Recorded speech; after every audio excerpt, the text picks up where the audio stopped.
He can't name it after it gets published, right? Once it's published, he has to at least call it.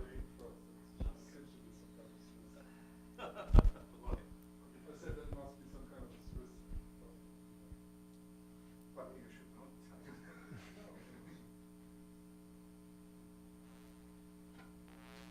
Oh, I forgot. Hi, Chris. Drum and Nick were talking.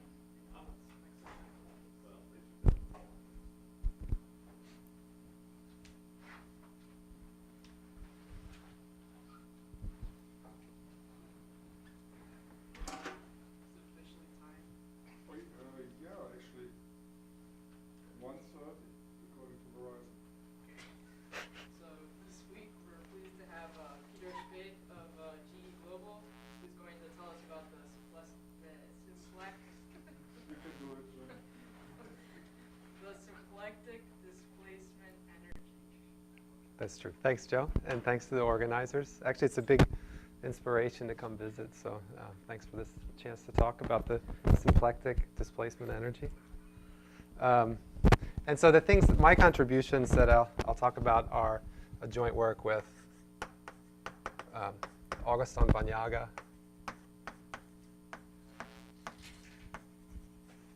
and David Hurtubise.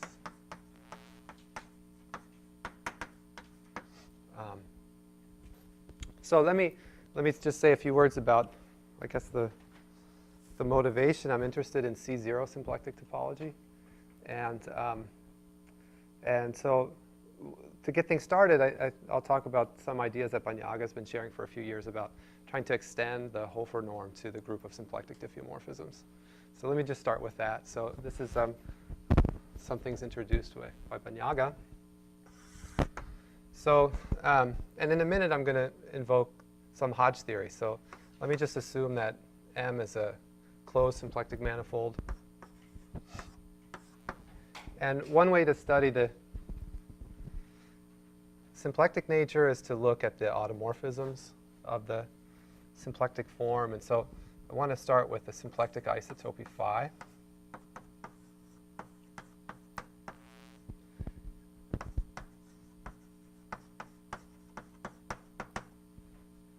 And we always normalize them to start at the identity. So phi 0 is the identity map. And we can rewrite this symplectic condition in terms of the vector field which generates phi. So let me just quickly remind that. So if you pick a point x in the manifold, you look at the flow through that point. So the vector field that I'll denote phi t dot at x is just the derivative d phi dt, and then composed with the inverse mapping, phi t inverse of x. Right. And so how does this work? Should I write right here next, maybe? So phi preserves omega at each time.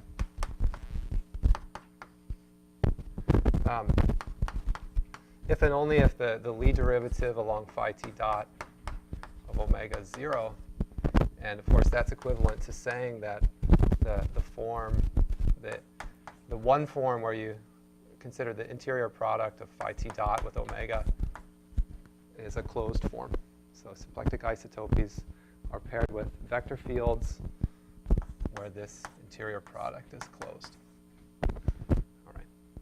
And so the Hodge theory comes into the story now because every closed one form can be written in a unique way as a harmonic one form and then plus something exact. So that's where the story starts to look more like the Hofer metric. So let's say G is a Riemannian metric. And then we take a Hodge decomposition of this form I phi t dot omega. And so I'll write that as something harmonic. So that's script ht. This is a harmonic one form, and then plus something exact. Okay. So just to maybe establish some more notation. So this is in the space of harmonic one forms. And the function ut is a smooth map on M. So.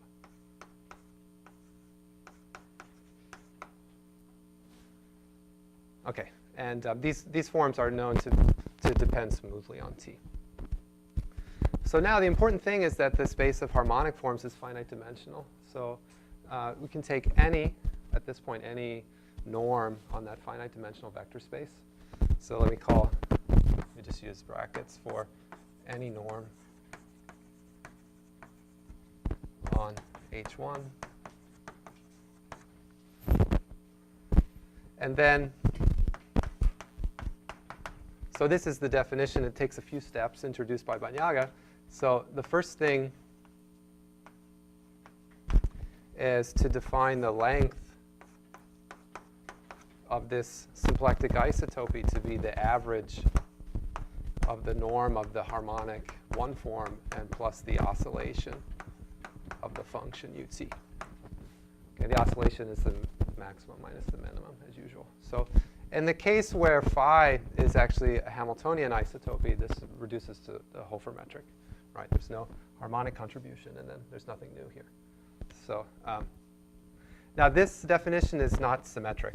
So unlike the case for the Hofer metric, the length of the inverse isotopy is not the same thing. So there's a way to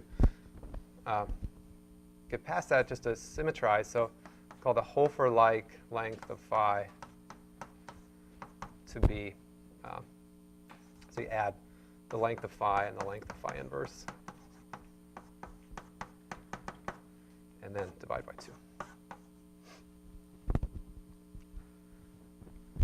All right, so this one's symmetric, but it doesn't satisfy a conjugation invariance under the action by symplectic diffeomorphisms. So I'll talk about that a little bit more in a more detailed way in a minute. So that's something to keep in mind. But from here, you can sort of see where this should go next. So if phi is a symplectic diffeomorphism in the identity component, then you can look at the infimum of all paths, which end at that fixed diffeomorphism. So this is the Hofer-like norm of the symplectic diffeomorphism. So again, you look at the infimum of the lengths of Hofer-like paths of symplectic isotopies whose time one map is equal to this lowercase phi.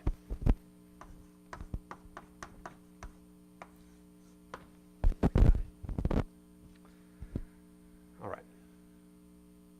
So let me make a few comments here. So it's easy to see that this norm is symmetric by construction.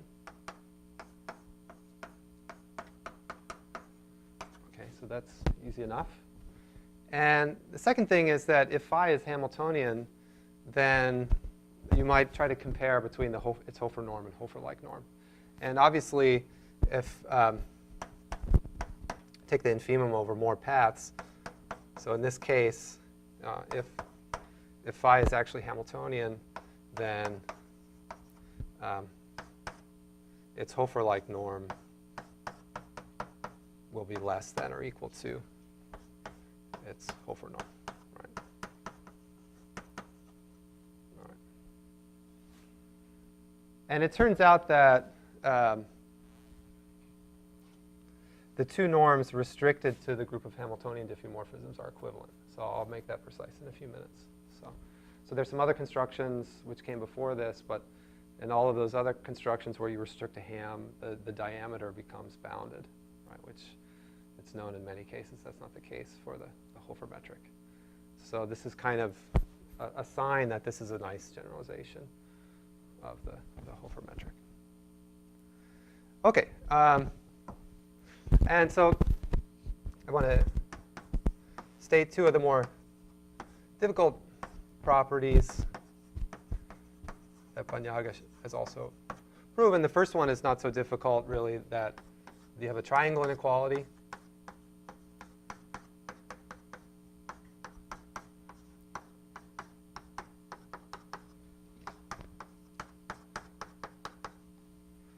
And then secondly, non-degeneracy. So the Hofer-like norm of phi is equal to 0 if and only if phi is the identity. So this requires some new ideas, right? Some interesting ones at that. So in a nutshell, if I could just say it briefly, for 2, the idea is to first, so you assume the Hofer-like norm of phi is 0. And the first step is then to show it has vanishing flux by the discreteness of the flux group, which is a theorem due to Ono now. And so phi has to be Hamiltonian. And then you kind of follow the playbook, Banyaga's playbook, and you can actually show that it has to have 0 Hofer norm. And so it must be the identity. So it's kind of, these are the 2 major steps involved there. Right.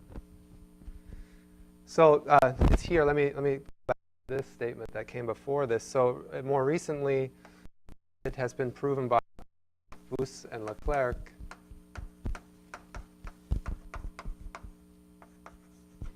that there's a constant lambda, so that if phi is Hamiltonian, then this is smaller than that constant times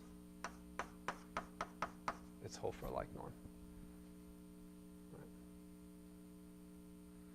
Okay, and again, some similar ideas are involved here to show this theorem, actually. So, right. Now, you might be wondering to what extent the metric G is involved in this construction. And it is involved, but it's in a mild way. So the topology on the group of symplectic diffeomorphisms that comes from this Hofer-like norm is independent of G. So although the norm depends on it, the topology doesn't in that sense. So. Okay.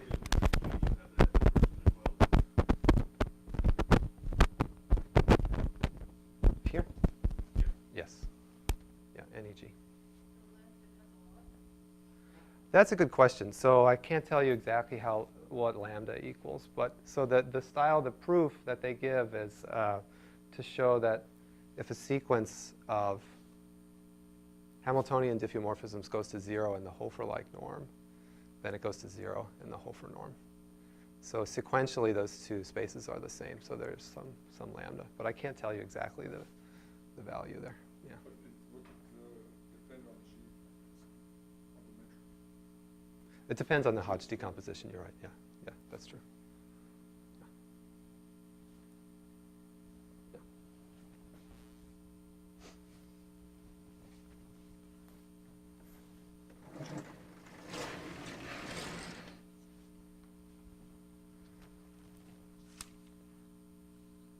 Okay, so let me introduce at least the two results I want to talk about. So the first, so the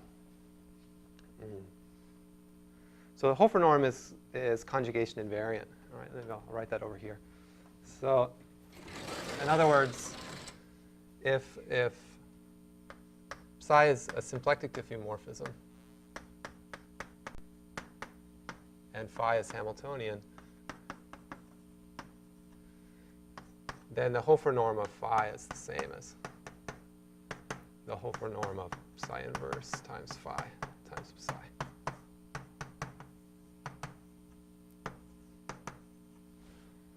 Okay, and we don't have a similar statement for the Hofer-like norm, okay? But it is true up to a factor. So what we can say, and that's the first result, is that for any fixed symplectic diffeomorphism, the 2 norms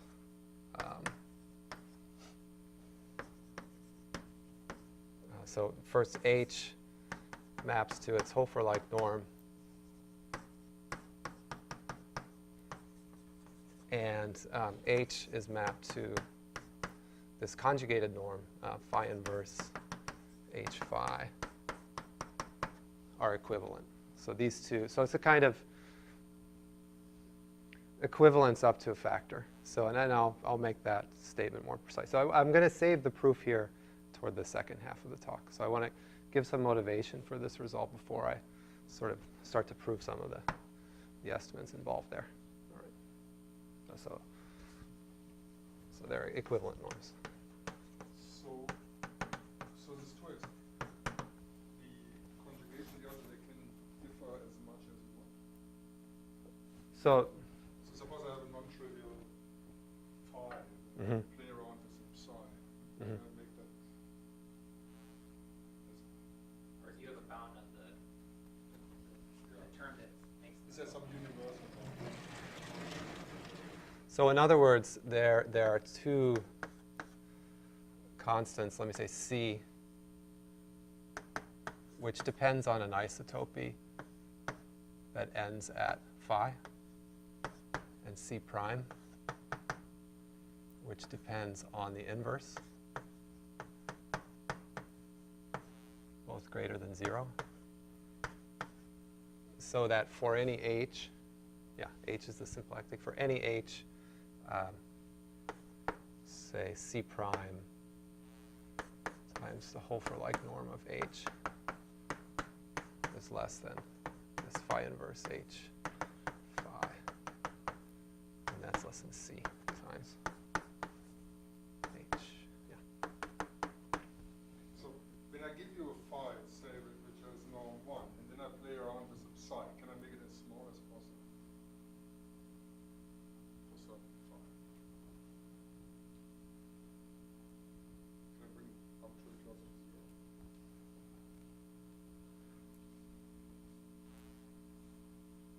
If phi is fixed, okay, so if, So so, suppose the norm of phi is 1. Now I play around with some psi and try to make it smaller and smaller and smaller.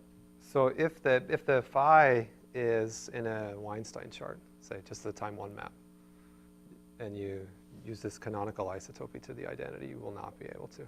Yeah. But if you do something more general, then I'll have to think about the answer to that. Yeah. Yeah. Yeah. So yeah, you can see, so you'll see the constant later, but it depends on this whole isotopy. So yeah.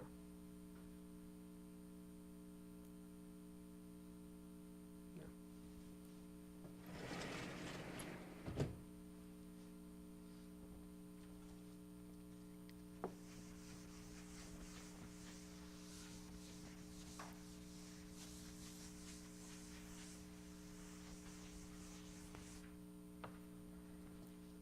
Okay, so that's what I'll get to later, and then the consequence is the following. So we can also make a definition now for displacement energy in terms of this Hofer-like norm.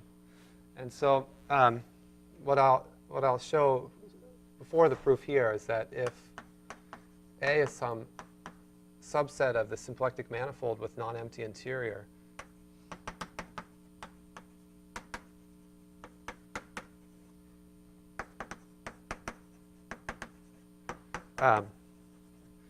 then it's symplectic displacement energy, which is the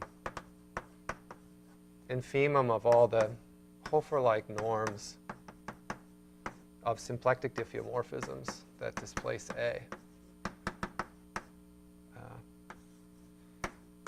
is greater than 0. Yeah.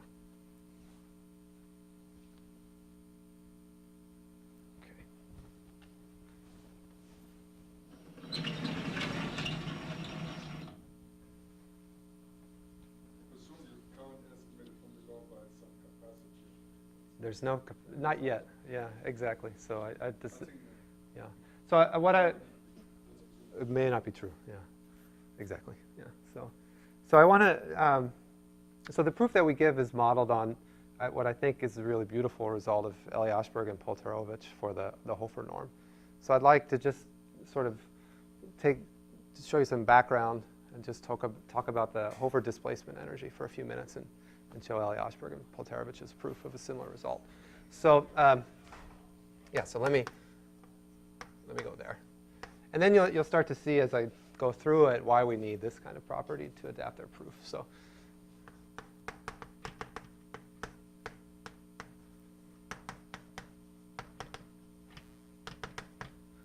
And my understanding is maybe this argument came maybe before the energy capacity inequality in general, but I'm not sure. So you'll know. I'm not sure. Okay, so in other words, the theorem I want to recall the proof is that what they show is that if A and M is open,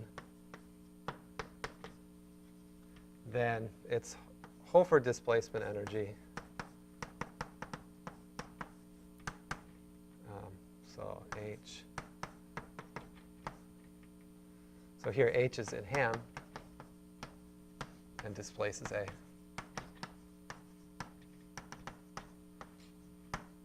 Is greater than 0. Okay, so here's how the proof works, if my memory is correct. So you start with A.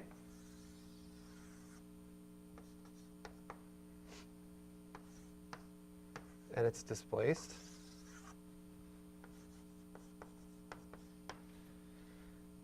And the key is actually to construct two Hamiltonian diffeomorphisms which don't commute and are supported inside A. So one way to see how that could be done is like this. So let's take 3 points, A, B, and C. Okay. And you choose the Hamiltonian diffeomorphism which maps A to B and is supported, let's say, in a neighborhood like that. And then you do the same thing. So you have some Hamiltonian diffeomorphism maybe is supported there, which sends B to C. All right. And so, and this is always possible, right? The Hamiltonian group acts transitively, so you can do that. And the commutator of phi and psi, so I define that this way, psi inverse, phi inverse, psi phi. When you plug in A, well, what happens is A goes to B and B goes to C, and then C stays there for a minute when I apply phi inverse, right, supported over here, and then psi inverse sends you back to B. So in other words, phi and psi not equal to the identity. Okay, so now the trick is to define a new Hamiltonian diffeomorphism, which I think I want to be the commutator and H and psi inverse. Phi inverse. Right. Yep. And then it's actually not difficult to show that, I think, you can probably imagine if you restrict theta to the set A, it's the same as, I think, phi restricted to A. So you just have to play around with these set inclusions, and you'll see. And so the bracket of theta and psi is the same as the commutator of phi and psi. All right. So the reason this works is because H displaces the set A. So, all right. So now what? So well, let me just estimate. So the Hofer norm of phi and psi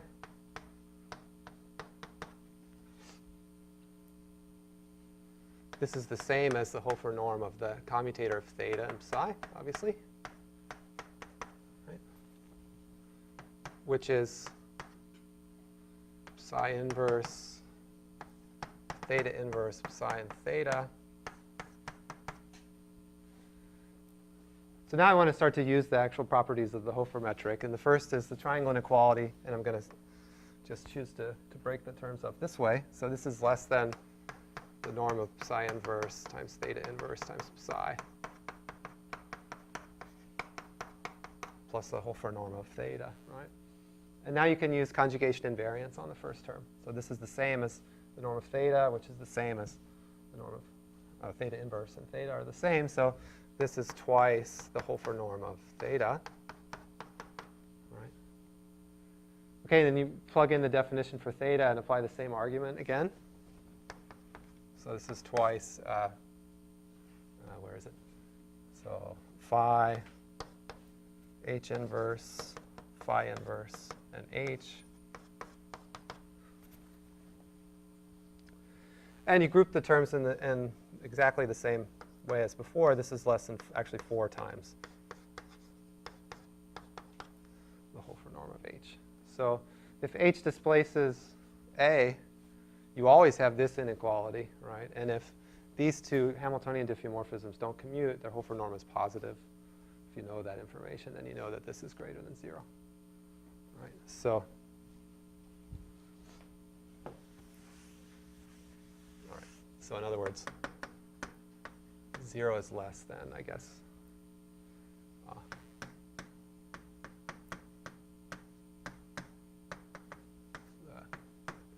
the Hofer norm of the commutator divided by 4 is less than Hofer norm of H, and that's less than. And so if you've taken femum over all H, you see that EA is bigger than this quantity.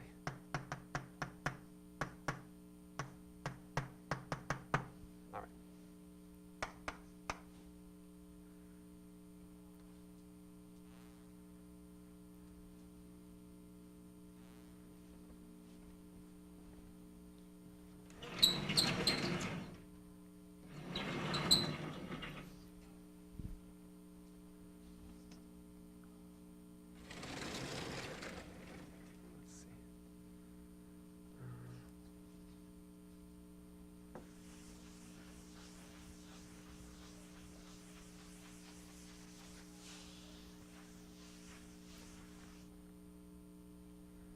Okay, so let me try to, maybe while the proof is there, I can explain the proof for the symplectic displacement energy side by side.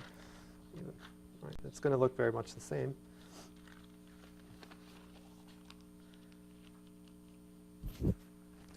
So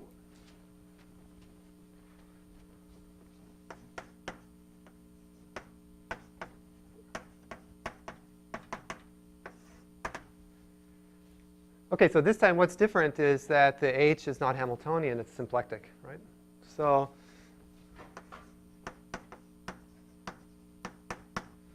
actually, that could be quite brief maybe with the proof. But commutators are in the kernel of the Calabi invariant. And so the theta, which I define in the same way, is Hamiltonian, actually. All right. So so despite the fact that H is symplectic, theta, which is H phi inverse, this is in Ham. Okay. All right. Okay. So now things start the same. I look at the Hofer-like norm of phi and psi. I think maybe I should look at this. Yeah.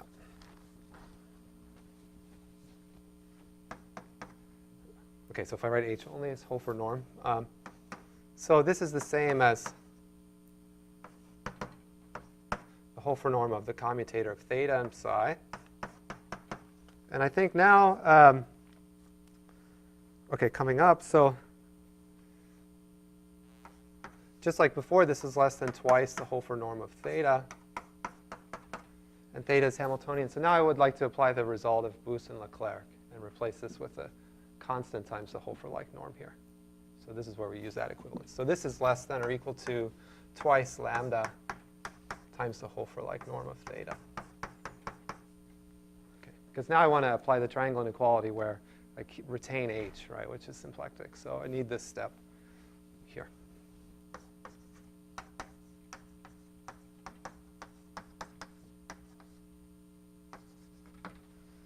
All right. So okay, so I'll try not to rush.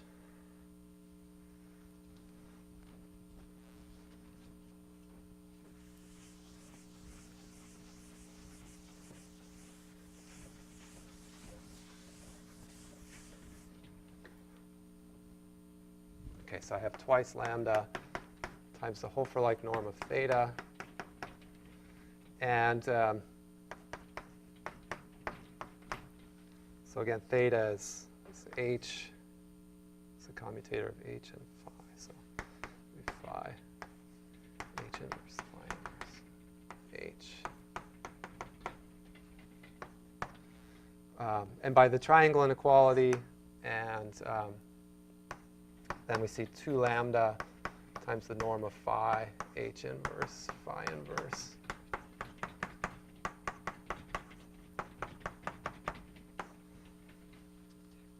Here, and so this is the point where we really want this first theorem, right? Because I need some way to connect this composition with the term on the right, or vice versa, however you want to look at it. And so this is less than twice lambda times c, I guess is there, right?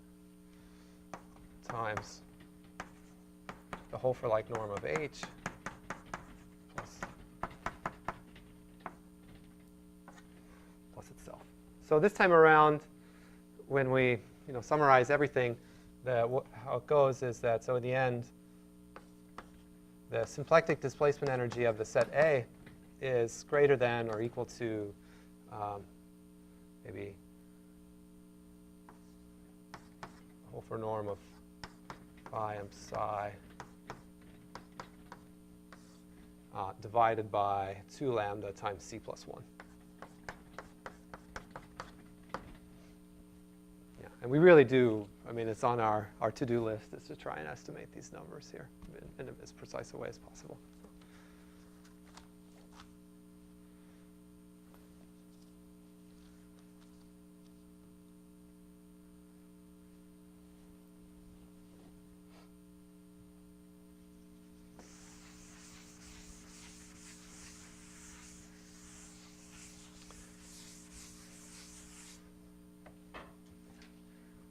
Okay, so now I hope that you're ready for an example, which I hope will provide some motivation here. So it's nice to think about, is this different very much from the Hofer displacement energy? Can you find some sets which distinguish them? And the simplest place to look is on Tori. And so this is an example that we certainly don't have complete understanding of, but I'll tell you what we know so far. And so let's say we take the usual presentation of the torus. And so if the set A, okay, the simplest thing I can think of is if I take some strip on A, which goes completely across in one direction, this set, let's say the width is R, so this is A of R. It contains lots of Lagrangian tori, so there's no Hamiltonian which can displace the set A from itself. So for this example, the Hofer displacement energy of A of R is plus infinity. All right. But the symplectic displacement energy, for very simple reasons, is finite, because you can just translate in the horizontal direction. So at least we can find some examples right now where one of these quantities can be finite and the other infinite. But so if you then If I tilt this, yeah. then it seems to get to 0. Yeah? If you take just the same area. So here in the torus you go once around, let's say, area epsilon. So I could put it in the torus and have set of stripes like this. And they're thinner. Then it should be just translation by C over. So it looks to me like you only see the harmonic part. It can be as small as you wish.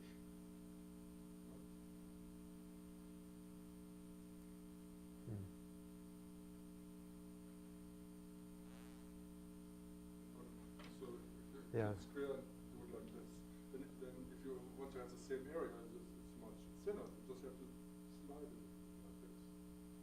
And if you go more around, so you can displace, depending how it lies, this arbitrary little, which then would tell you that there wouldn't be a lower bound by some capacity, like the capacity you would think which should be the area or something like this. Displacement energy does not change under symplectic. Oh, exactly. So this is not invariant. This is not invariant by symplectic diffeomorphisms. That's indeed the case, yeah. Yeah. But then this argument proves that those C's are go to 0. Can go to 0. Oh, okay, yeah, yeah.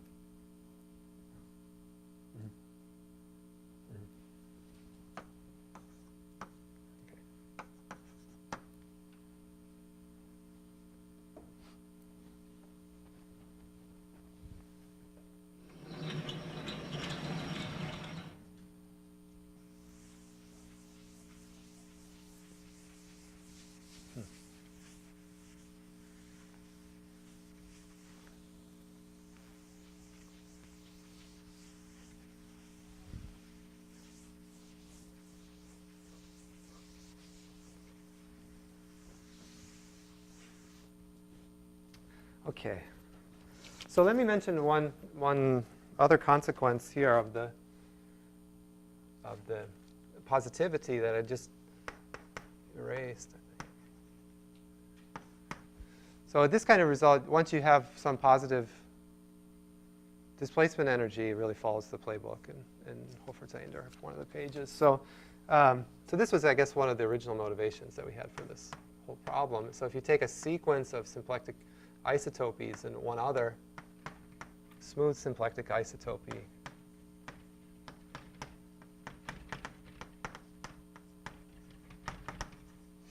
and you assume that two conditions, say the time 1 map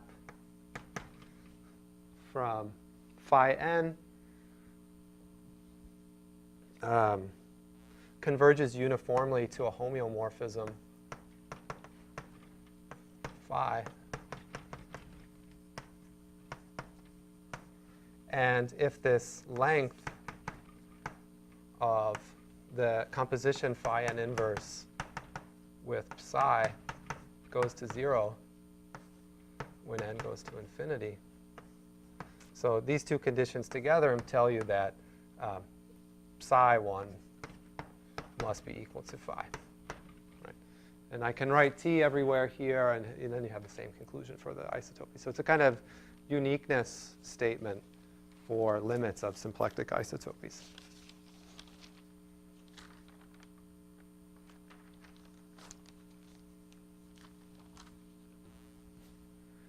All right. Okay, so let me try to give a complete proof, if I can, of this first theorem, so get a better idea about these constants and so on.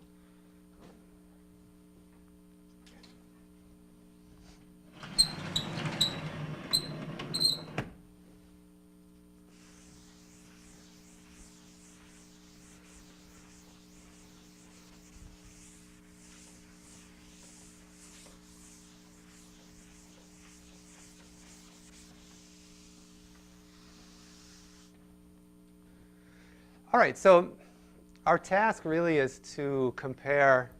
So just let me make a few comments before I really get started. So for the proof of this, of the equivalence theorem,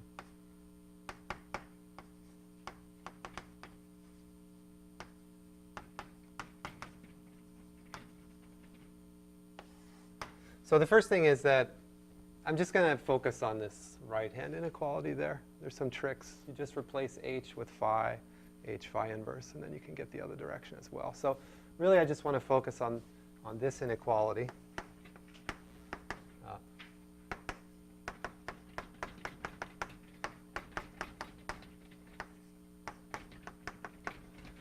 So we'll focus here. And so what I have to do is estimate the lengths of, so if I call psi, let's call capital psi,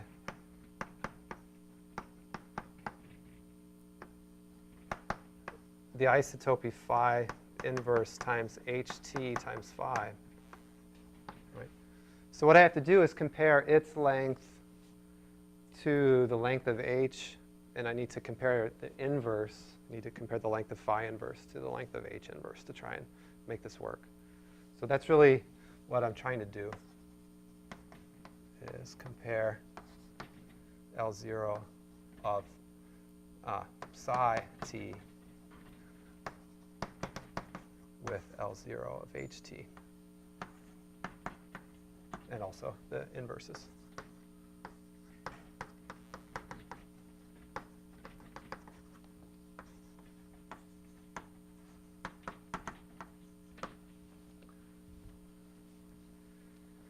Okay, so yeah, so I need to do some calculations with these isotopies for a few minutes right now. So if you think for a second about the psi t dot, right? So what is that? It's phi inverse and push forward ht dot as usual.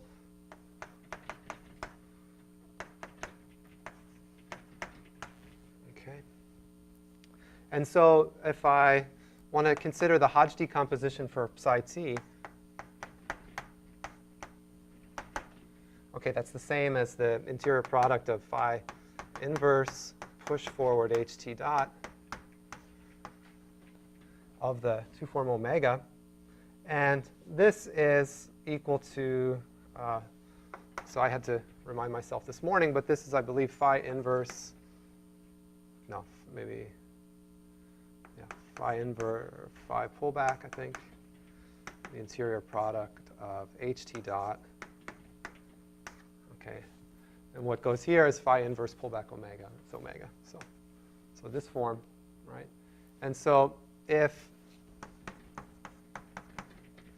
let's say the Hodge decomposition for ht dot, let me write that as script ht, its harmonic term plus dut. Okay, so this is phi pullback ht and plus d of ut composed with phi.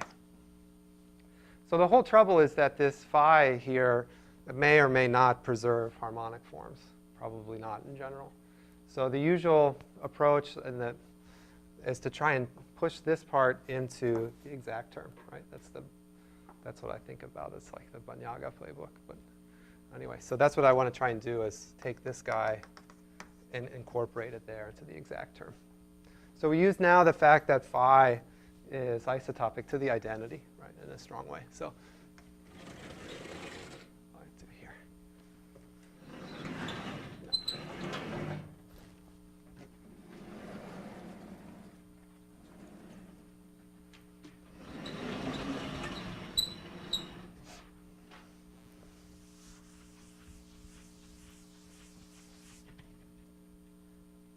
OK, so let's give it a try. So let's say we write phi as the time one map of another isotopy, phi s. And then I'll differentiate the pullback under phi s of the form ht. OK, usual start. Right. And this is the pullback under phi s of the Lie derivative along phi s dot of the harmonic one form for ht. Right? It's a harmonic form, so it's closed in particular. So this is equal to phi s, and then pull back with, so what? The exterior derivative of the interior product of phi s dot with ht. Right. OK. So that's the following expression. It's d of phi s pull back the interior product phi s dot ht. OK, so far so good. Now you integrate both sides, right, from 0 to 1, and then you see that you get phi pullback ht. So therefore, and I add ht to the other side, and you get d of some function. Let me call that alpha t, which is just the integral from s equals to 1 of this expression there. So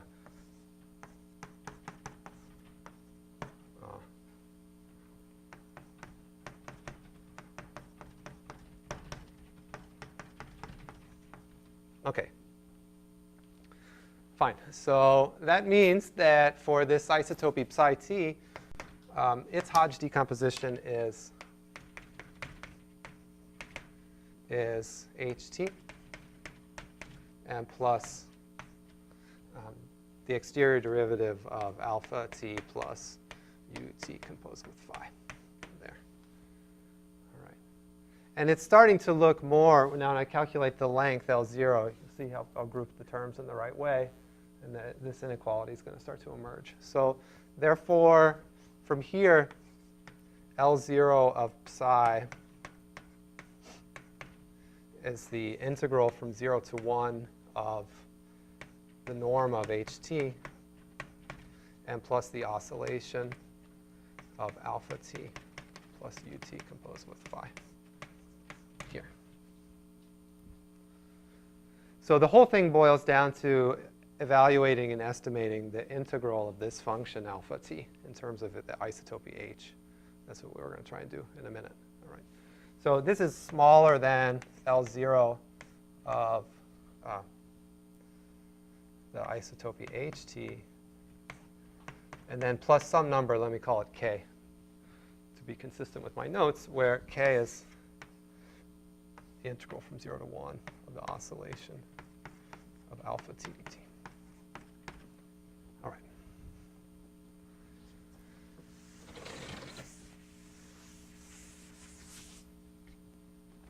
All right, let me take a look. Here.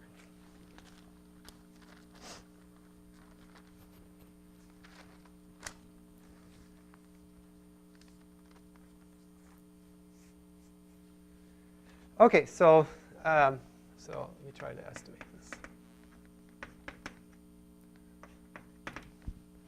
So let me let's try to write the answer down first, and then let's see so we can get to there. So K eventually is smaller than twice some constant that I'm calling nu times L0 of HT. All right, so what I want to think about is, so I want to define a map. Let me call it L, which depends on the isotopy phi s from the space of harmonic forms with the norm that we're working under to the space of smooth maps on M with the maximum norm there. All right. So this is a finite dimensional space, and the operator L is linear. And so if, let me say, what's a good choice? So if theta is a harmonic one form, then the definition is to give the integral from 0 to 1 of phi s, pull back interior product, phi s dot with theta ds. So this very expression that we have there, right? So it's a continuous map on this finite dimensional vector space, and so it's bounded. It's a bounded linear map. So the nu here should be the sup norm of the map L. All right.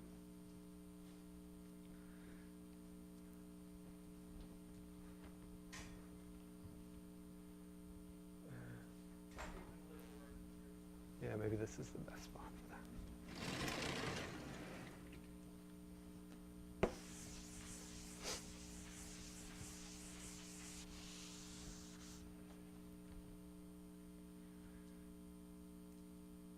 Okay, so I'm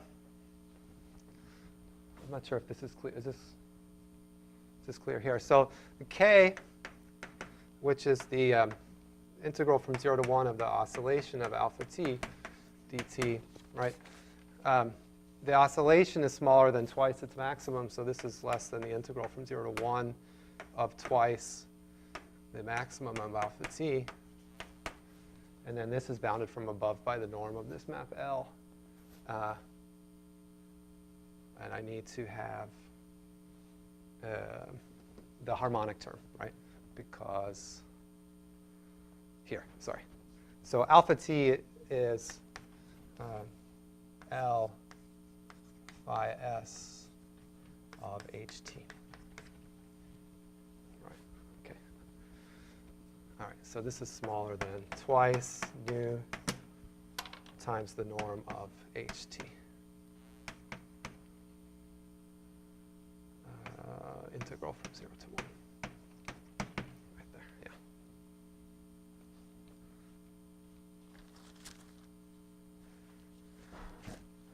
Right, and so it doesn't cost me anything to add in a little bit more. So I just add on what's missing to make this the L0 norm of the isotopy HT. So I just add a little bit more to this, and I write the integral of the norm of HT from 0 to 1. Bless you. And then the oscillation of alpha t. Yeah. dt. There. All right.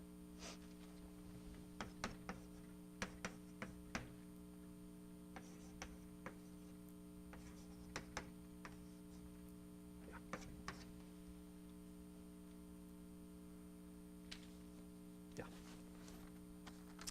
OK, so I have to do the same thing for the inverse, but I'm going to press the fast forward just a little bit. The calculation is very similar.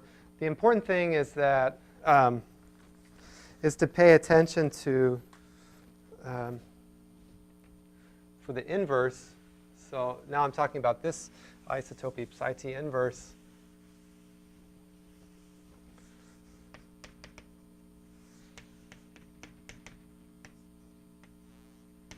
Right, which is phi inverse times ht inverse times phi.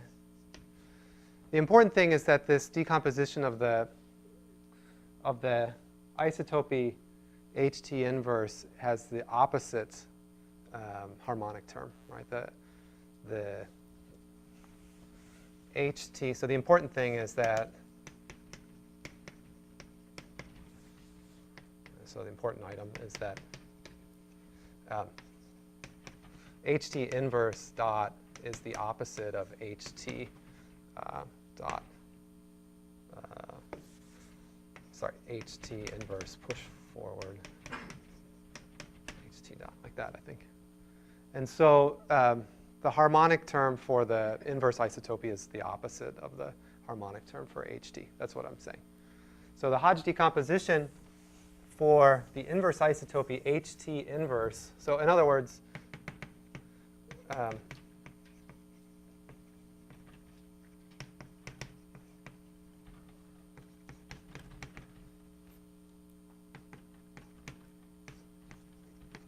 is just minus ht and then plus the derivative of some other function. But we don't care what that is. So it's just some other term vt there. And it turns out that the same, so this is where I'll spare some details, but it turns out that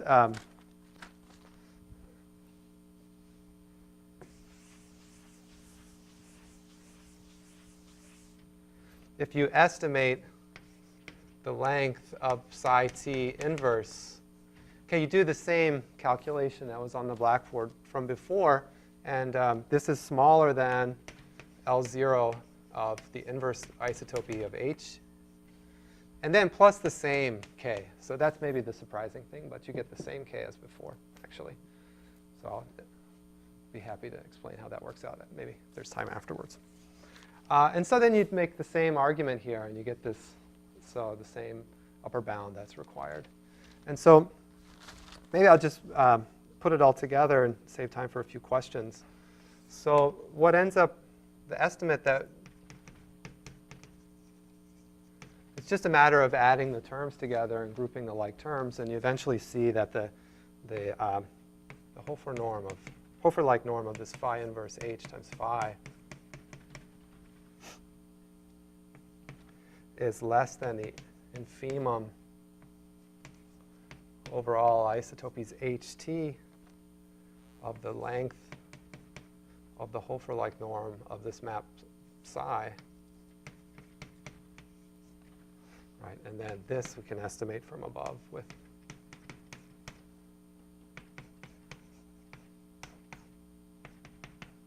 here. So this phi s comes in. It's one particular isotopy that gets to this diffeomorphism. So you take the infimum over all these isotopies ht, right? And so this is smaller than just this one particular isotopy that ends there. So that's this inequality. And here we have this estimates for the Hofer-like norm of h on the right-hand side. And again, it's just one particular way to end right with h. So so that's the conclusion there. So this C from before here is this object there.